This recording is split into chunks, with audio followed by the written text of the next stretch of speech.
Hello everyone, আসসালামু আলাইকুম। Welcome to my daily blog. আশা করছি সবাই ভালো আছেন। আলহামদুলিল্লাহ আমরাও ভালো আছি। তো এইটা আমার ডেইলি কোনো রুটিন না, এটা হচ্ছে একটা পিকনিক ব্লগ।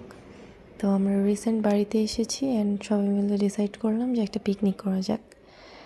আর অবভিয়াসলি সেটা মাটির চুলায় রান্না হবে, এটাই ডিসাইড করলাম। কারণ মাটির চুলায় রান্নার টেস্ট দেন ফ্লেভার না একটু অন্য রকমের মজা থাকে। ভিডিওতে বোঝা যাচ্ছে কিনা জানি না, বাট এখানে প্রায় 20 জনের মতো লোকের রান্না চলছে। আমার না মাঝে মাঝে খুব শখ হয় যে এরকম মাটির চুলায় রান্না করার।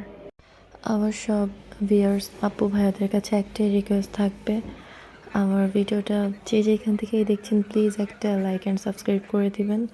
কারণ আমি নতুন, আর আপনাদের ভালোবাসা ছাড়া, সাপোর্ট ছাড়া আমি কখনোই এগিয়ে যেতে পারবো না। তো এই তো রান্নাটা যদিও আমাদের কথা ছিল যে আমরা রাতের দিকে শুরু করব, কিন্তু শীতের সময় তো ডে লাইটটা খুবই কম।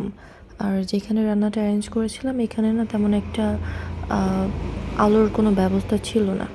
এই কারণে আমরা একটু আর্লি রান্নার কাজটা শুরু করে দিয়েছি। যদিও এটা আলটিমেট করতে করতে প্রায় রাত 8টা এরকম বেজে গিয়েছিল।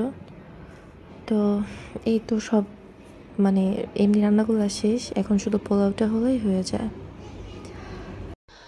আমার আগের একটা ভিডিওতে আপনাদের বলেছিলাম আমাদের হঠাৎ ট্রান্সফার হয়ে যায়, আর ট্রান্সফার হওয়ার কারণে না চাইলেও আর ডেইলি ভিডিও করা সম্ভব হচ্ছে না। আর আমার এই জার্নির কারণে শরীরটা আরও অসুস্থ হয়ে গিয়েছে, মানে স্পষ্টভাবে কথা বলতেও খুব কষ্ট হচ্ছে।